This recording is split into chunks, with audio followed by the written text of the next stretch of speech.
I'm Doug Aldrich, and welcome to the video. We're going to cover a bunch of styles and techniques and things that I like to do, and I'm going to try and gear it towards the beginners as well as the people who are really good players, and show you some things that hopefully that you'll learn and that you don't know. And we're going to cover a bunch of stuff, and hope you really dig it. All right, first thing we got to do today is we got to tune up together so that we can communicate. My guitar is set up for an E flat for a couple of reasons, but I'm going to just call it an E for today, just so because that's what it looks like. So here's the high E. I want you to tune to this right here.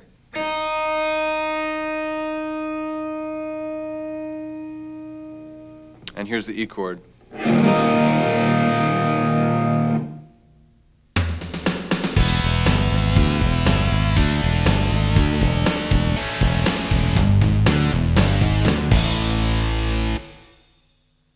All right, here we are, part one of our private lesson together.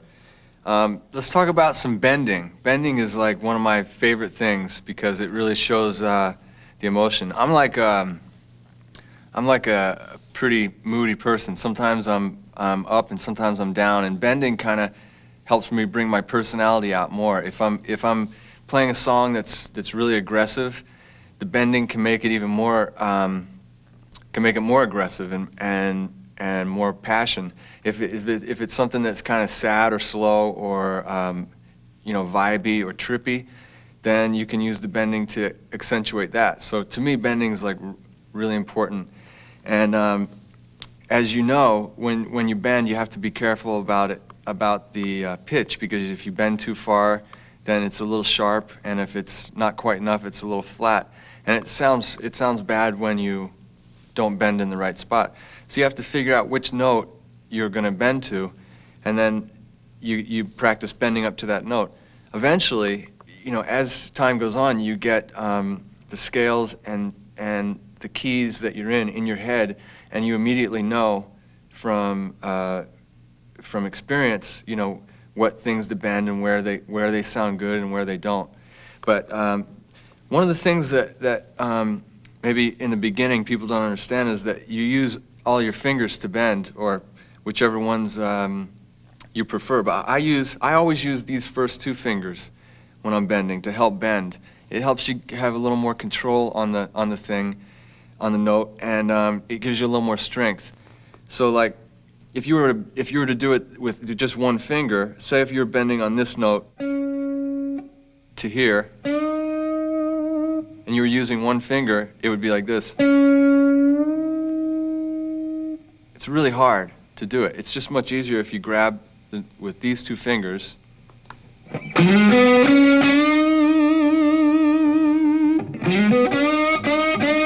And notice I'm bending to this, I'm bending a whole step to this note.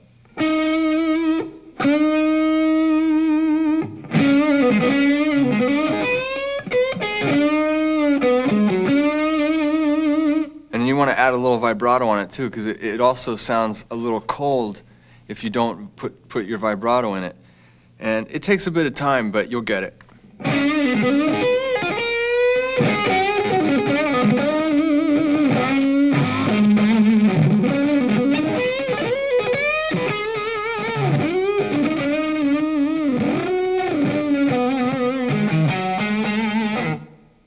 You can bend anywhere on the neck or with any fingers that you want. Sometimes with your first finger, it is easy to bend with this one finger. That's the one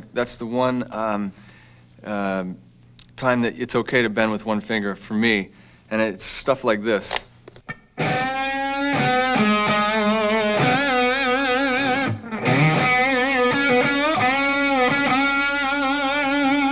And it really, it sounds nice as opposed to doing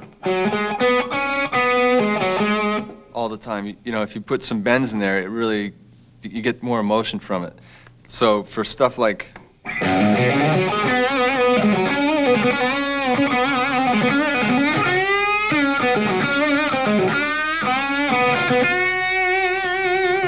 and what I'm doing there is I'm basically just sticking in the minor pentatonic and A again, and there's little patterns that you'll get to learn, and places where you bend that sounds good. If you're playing over an A minor chord, always this blues bending will work good. This is a great lick right here. This is like everyone's used it, and everyone adapts it into their own style, which is what I did. And it's just like this.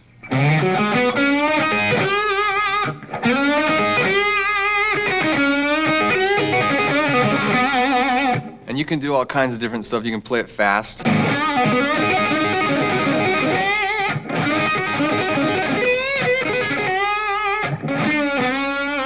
Or you can play it real slow, kind of like some of the 70s guitar players.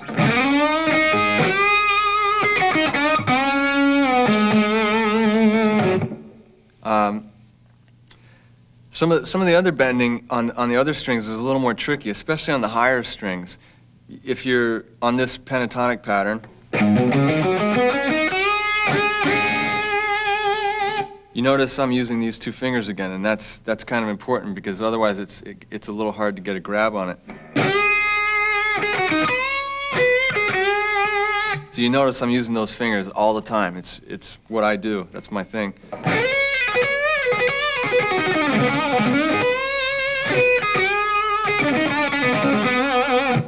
Which is, it's good because it gives you more control and strength, as I said.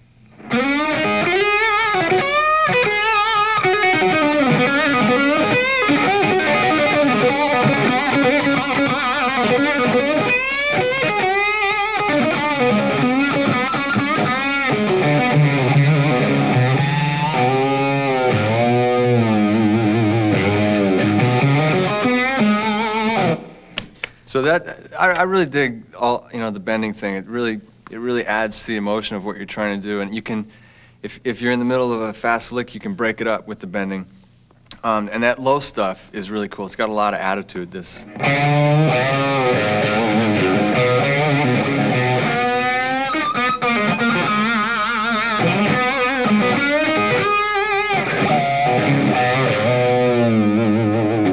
That's this pattern right here is another pentatonic pattern that you either know or you should know.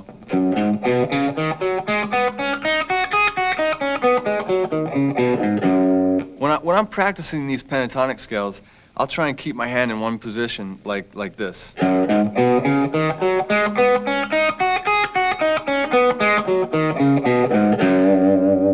And this one would be like this.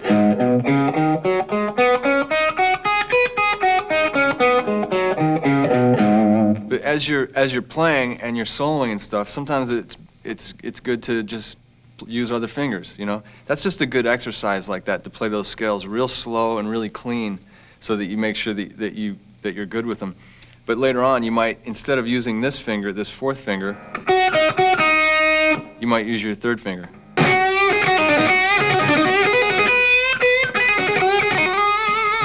Because you can sometimes play faster, and also it frees up your pinky for higher notes.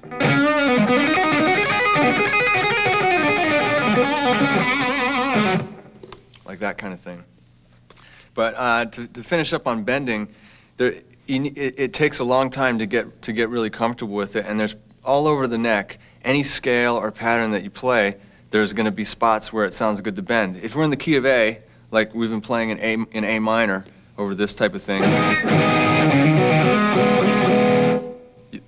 these patterns, those are some of the cool places to bend. If you go up to another pentatonic pattern in A, you're still in A. There's places here.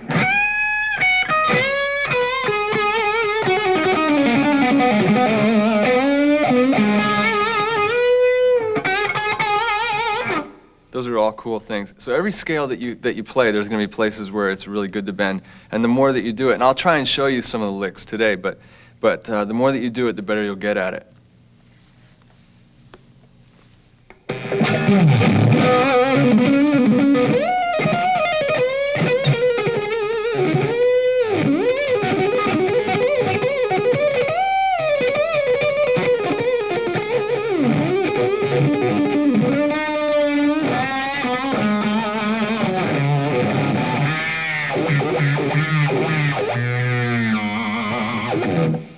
So that covers bending, single note bending.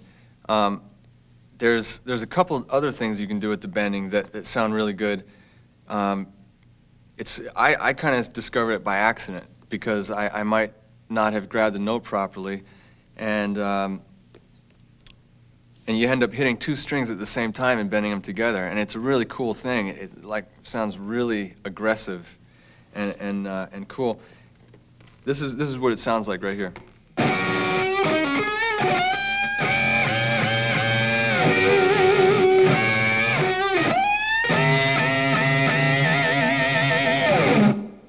And at the end of a run or something, it's a cool way to end it.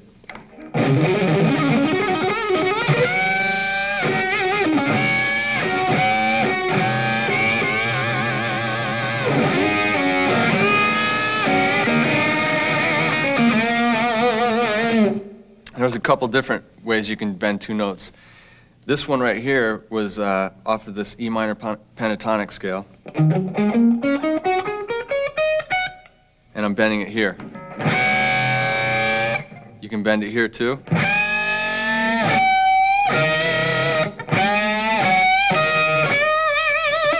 And it's nice as opposed to always doing like this sort of thing. Sometimes it's nice to go.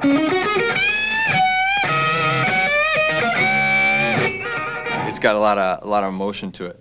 Another type of thing is sometimes down by the nut in E, you can do these bends where you're having the E string ring out on its own, and you're bending up to an E from the D note here, stuff like this.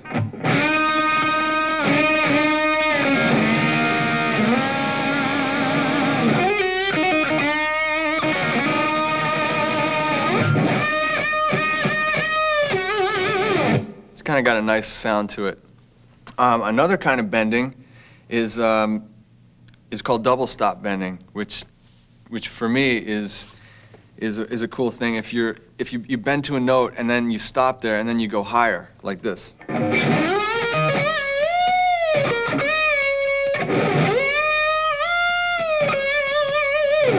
You're bending to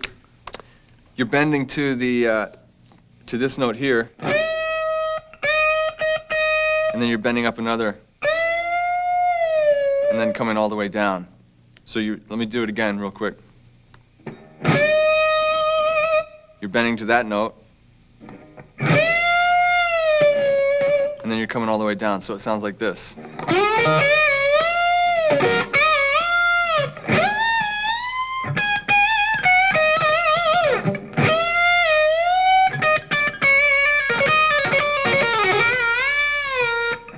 Those are kind of nice sometimes too, to break it up. So if you mix all those bending things in together, you can get something like this.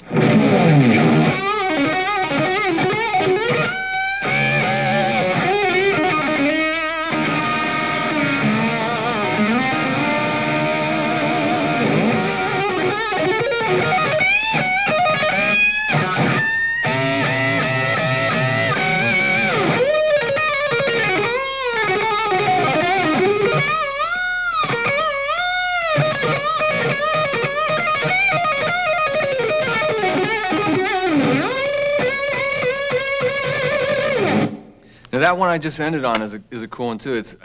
I call it the Ernie bend because it sounds like you're saying the word Ernie. It's kind of like Ernie, Ernie, Ernie type of thing. This is a thing where you're basically, it's similar to this one, the low one I showed you. And you might hold this note here and bend this one up to it.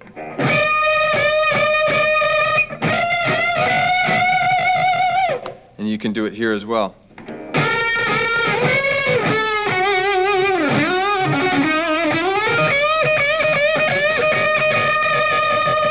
And if you can get used to holding the fingers and doing that, you can kind of break it up a little like this.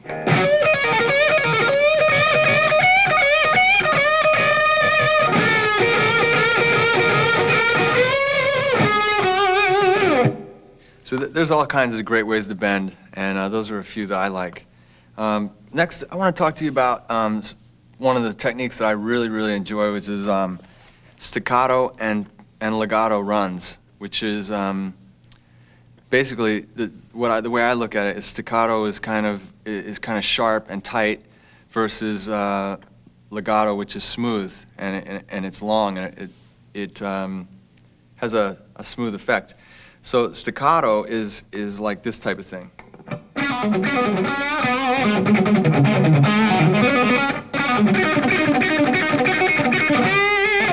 That's the type of staccato thing. Let me show you that slower.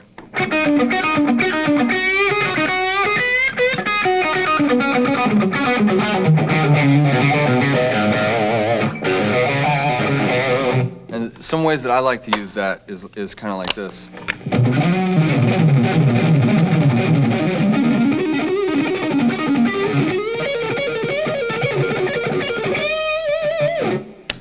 There's some other staccato runs that I like. This kind of thing.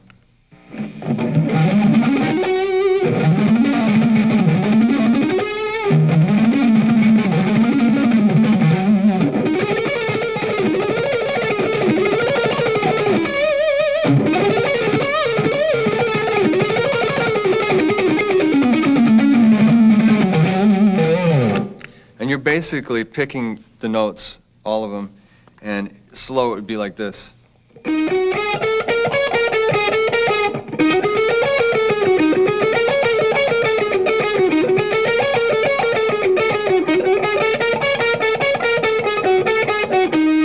I'm starting on a upstroke, so it's up, down, up. I'm starting on an upstroke, so it's up, down from there, starting on this note here.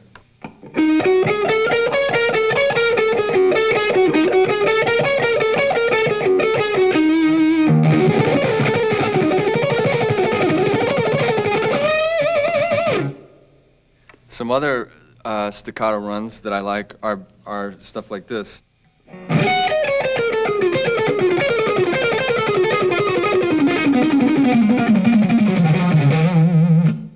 And slow, that's kind of like this.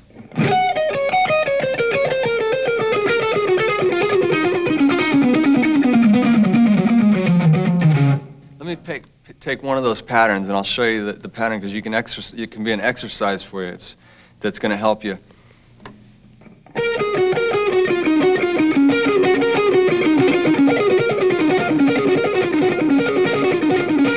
Starting with a downstroke on that one.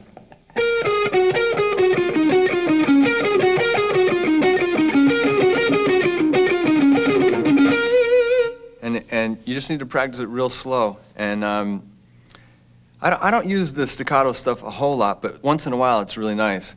But practice it really slow, and you'll be cool with it. All of them, with the staccato, you should start them off really slow. Certain other ones, you may start with an upstroke.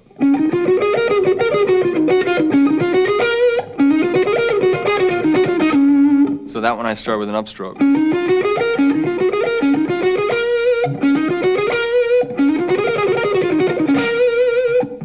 You just have to go back and forth. There's no right or wrong way. I'm just telling you how I do it, starting with either an up or a down. That's based on how I'm used to playing it. Some of the legato stuff I really dig a lot too. It's kind of, I think my style is more kind of legato, because it's smooth and you can still play fast and stuff. But if you wanna all of a sudden start playing harder and staccato-y, it blends nicely with the legato stuff. Just a basic pentatonic legato run that I do is or a legato exercise, I should say, is like this.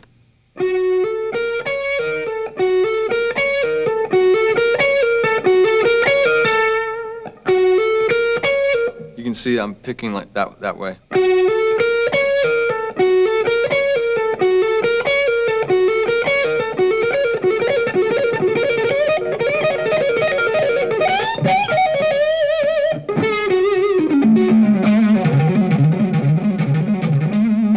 You can use that all over the place. I just pick little sections of the scale that I like to do it, and then I'll kind of sit there for a minute.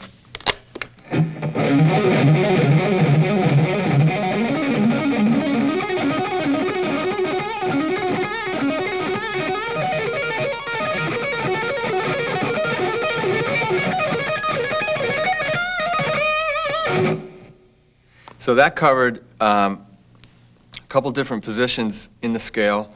We're in the key of E minor right now, and it started off on a pentatonic scale here. And I went into the next position of the pentatonic scale, then to the next spot. Then I hit the blues note.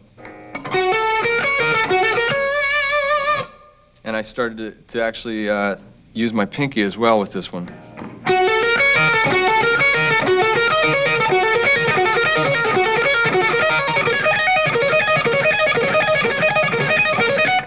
Now, that's the same technique right there.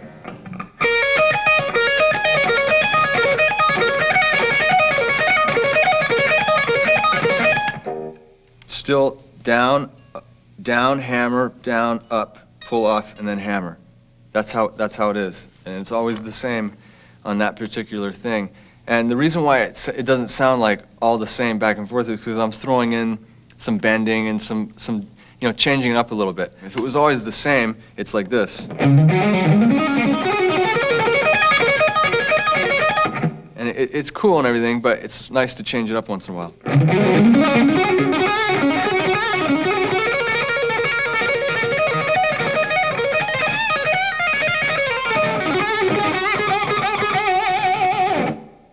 Here's another little legato thing that I like.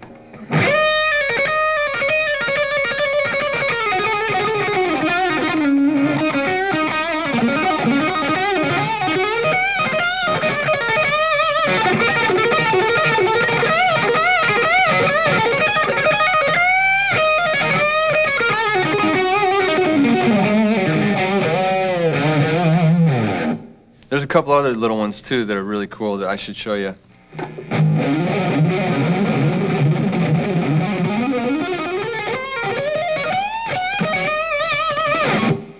That one's basically just this pattern. Here it is slow.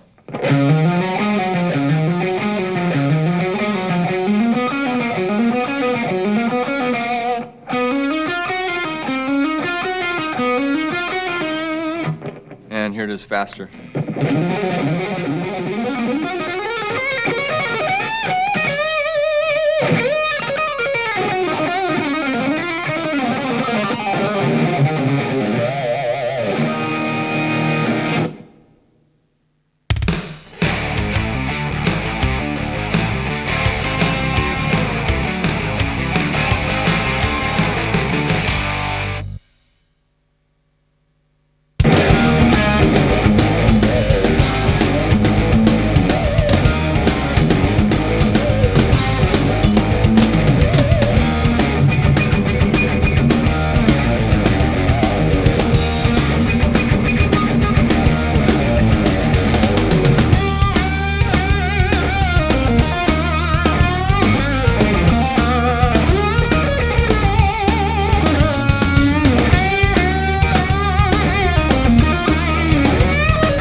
All right, this is part 2. We got here finally. I was talking a lot in the first part, but now I'm going to do some playing. This is, we're going to talk about modes on the second part. Basically, we're talking about diatonic scales with the modes, and the first one's Ionian mode. I'll play it in F right here.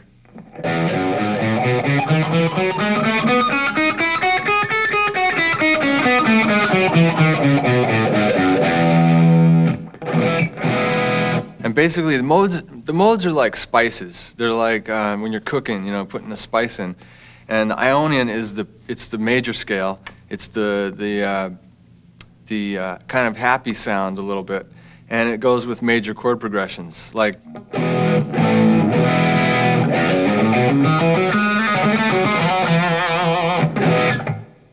The next mode, and I'm going to get into a little bit of theory in this part as well. The next mode is the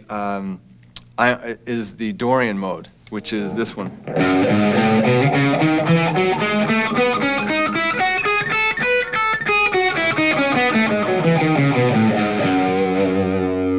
Now, I'm going to play this again, but I'm going to play the Dorian mode in F, like I did the Ionian. This is F Dorian now instead of F Ionian.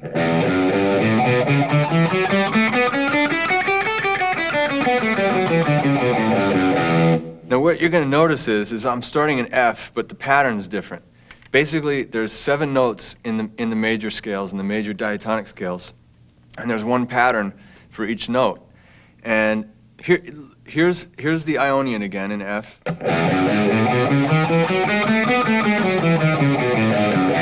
And here's the Dorian in F.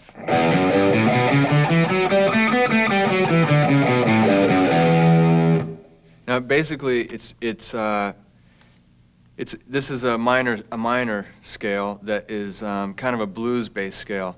I'm going to show you how to use these in a minute. The next one's Phrygian.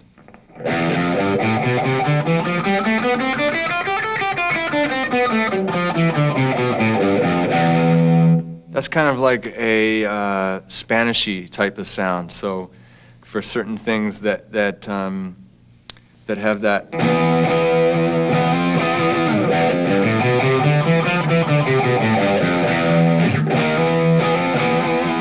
that gives you that sound that goes with that chord progression. The next one's Lydian, and that's a major jazz scale.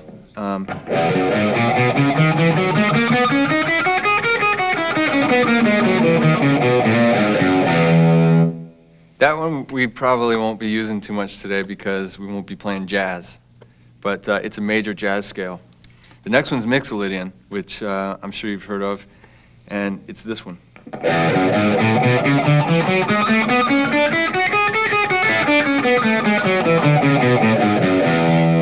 And that's a really cool one for all kinds of playing in the hard rock kind of style. And the last one is, oh no, sorry. The next one is Aeolian, and that's the pure minor scale.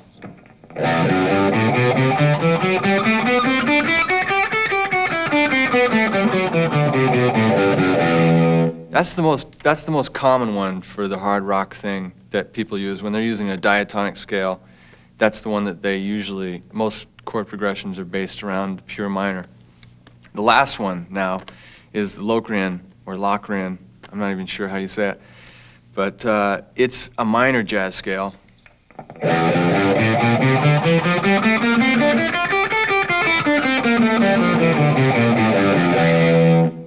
Now, that one we won't be using much today either, but it's good to know.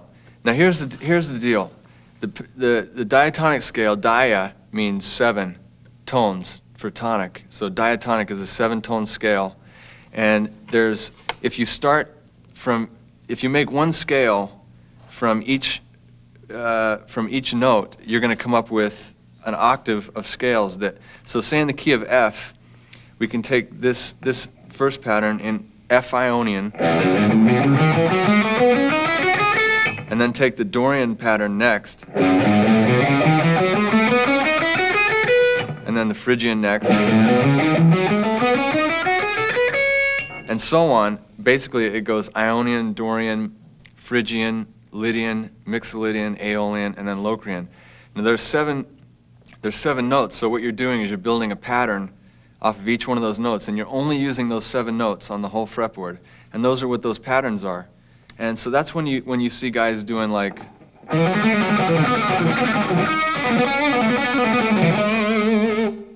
they're just going on those scales. They're just going back and forth. And here's kind of this is how I might do something like that.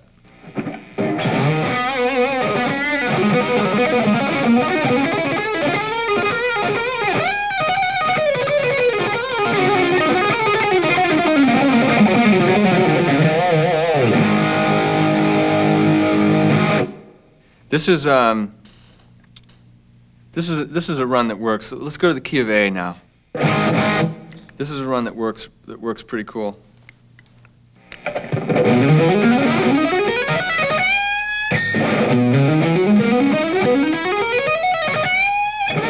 And that's basically taking 2 patterns, this one and this one here. And in the key of A, you're putting them together. You're switching right here. You're switching right in the center there. Instead of going, you're going. Then you move. So with these diatonic scales, it's limitless. And what you want to be able to do, the end result you want to be able to do, is for, if I said to you, I've got a pure minor progression, or just a rock and roll progression that's a minor thing, you want to be able to take the Aeolian mode, which is the minor scale, the pure minor scale, and play it in any key. So if I said to you, play it in G, you take that pattern that's Aeolian,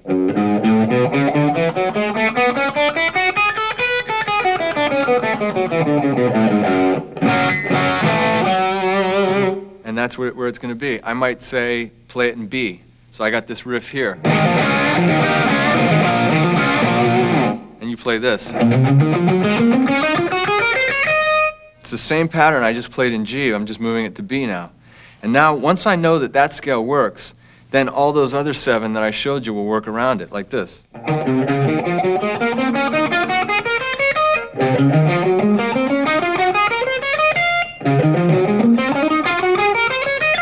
So say you're like, okay, I like that one right there, and I'm in the key of B.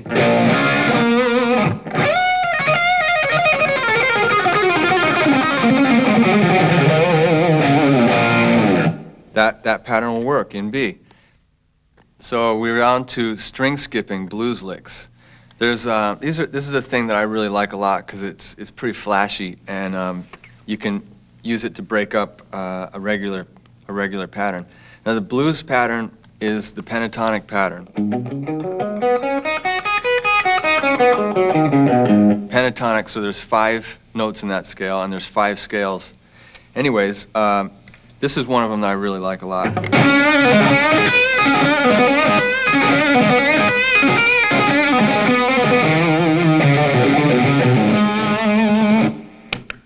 Slow, here it is, like this.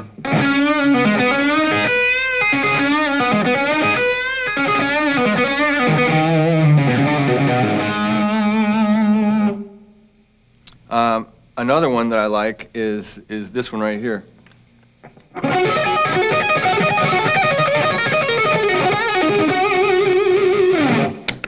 This is in the key of E, this one right here.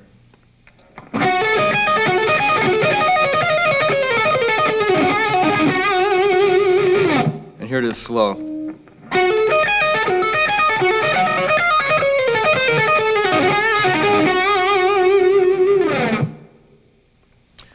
Another one that's pretty cool is this one right here.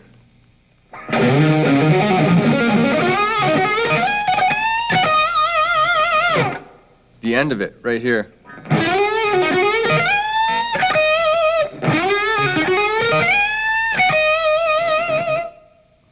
Here's one that's kind of a tricky little.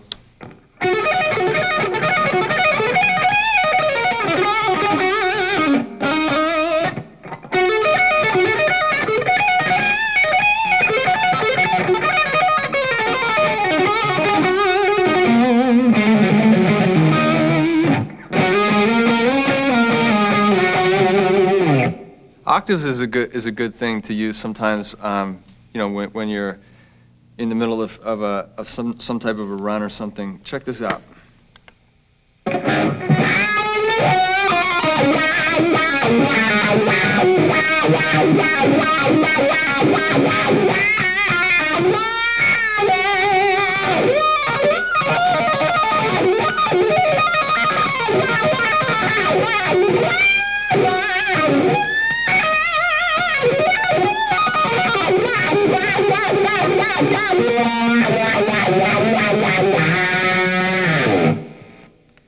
Now basically what's going on there is all kinds of string skipping from this one here, that one right there,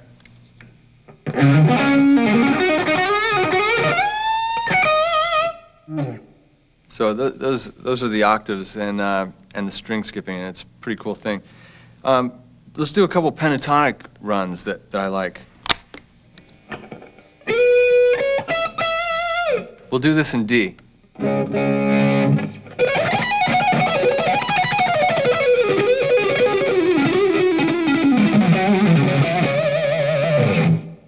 That's basically, that starts off on this D minor pentatonic. And you're stretching your fingers up.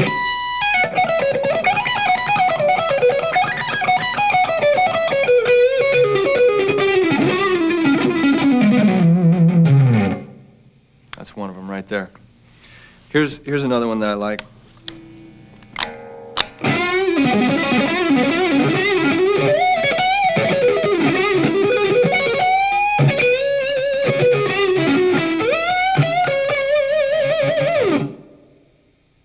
That's basically a couple of things. It starts off here. And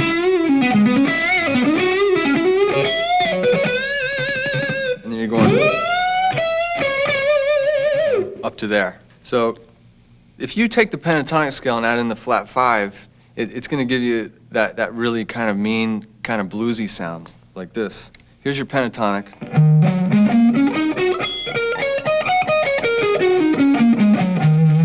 And here's the flat 5.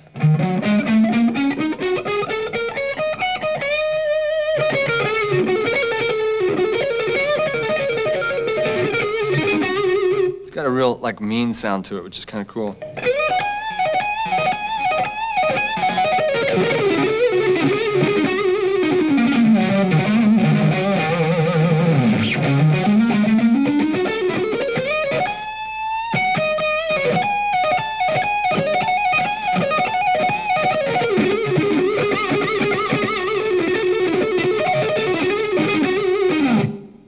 That's basically just a lot of little things using that. Instead of you're doing this pattern,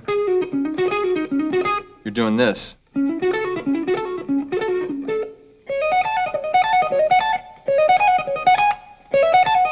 Or you're doing this.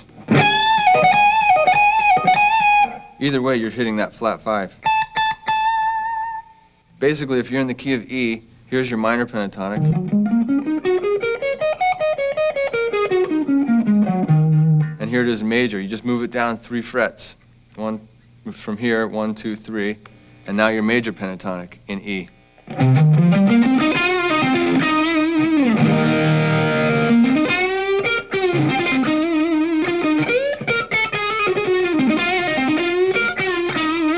And then if you slide it up,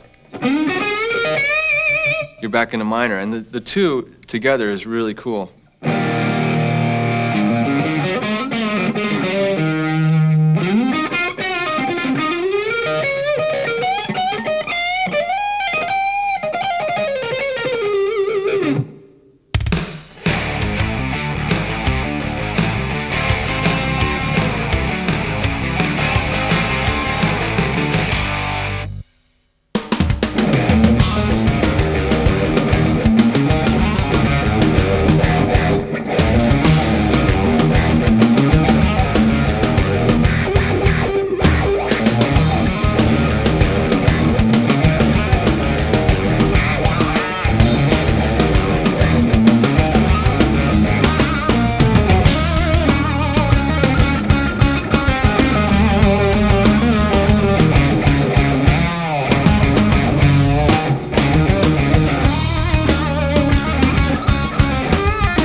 All right, we're at part 3 here, which is basically, I want to talk to you guys a little bit about developing your own style, and something that's really important is playing with as much attitude and soul as you can.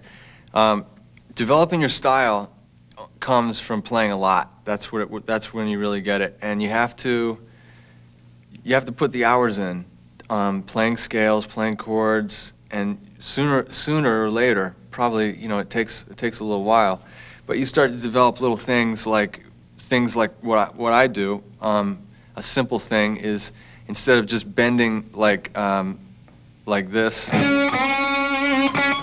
I'll do something stuff like that. Little things like that can set you apart from everybody, because you don't hear it. Everyone does different things, and little licks you'll end up. One of mine that I always do is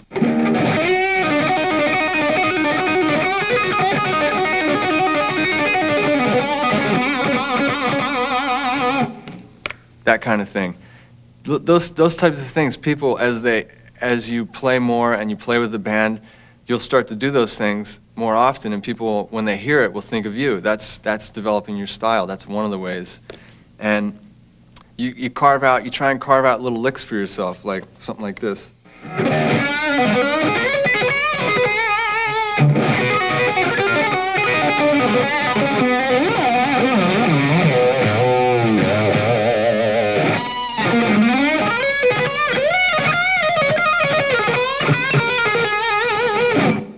There's lots of little things that go into that make you have your own style. It's the way that you slide into a note, or the way that you bend it, or your vibrato, or the choice of notes that you pick, as opposed to playing just the straight pentatonic. I like this Dorian mode a lot.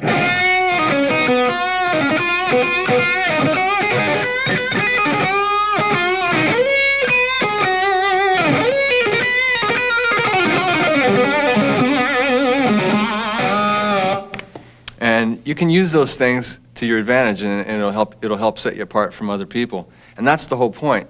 You just got to find little things that you do that you don't hear people do all the time. That's what I've always tried to do. Was if you hear someone's playing that you like, you might take certain things that they do and make them your own. You might take something that Gary Moore did, or Jeff Beck, or Jimi Hendrix even, and do it in your own way. So something like this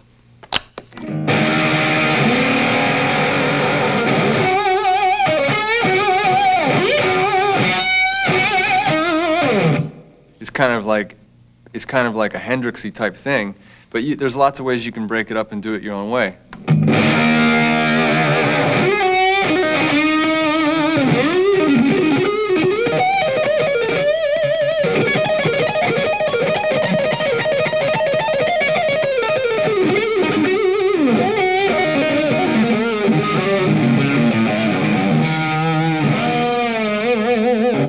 And now that doesn't sound like Hendrix as much anymore. That's how I would do it.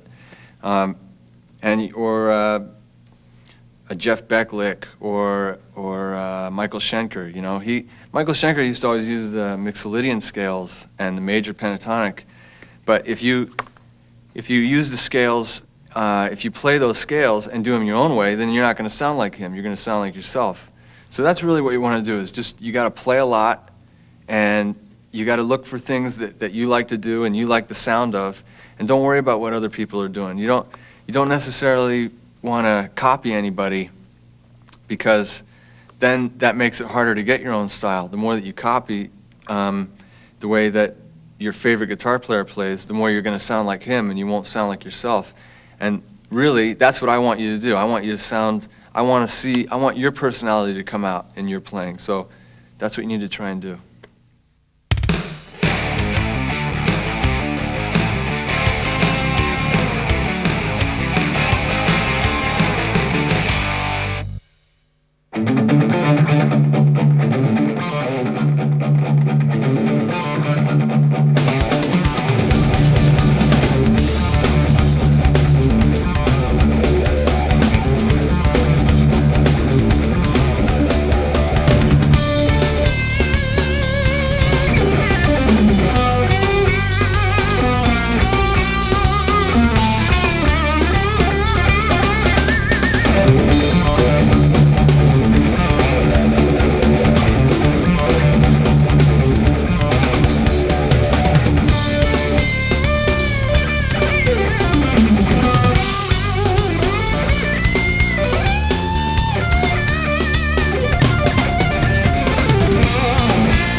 to thank you guys for watching this. I hope you enjoyed it. There's several things that we did today that are things that I really like and are part of my style and things that I enjoy. And there's several things that we didn't really get into, but we will either next time I see you, or you can come over to my house. I'll give you a private lesson. Anyways, thanks again for checking it out, and good luck. I really want you all to be great players and get your own style and really play hard.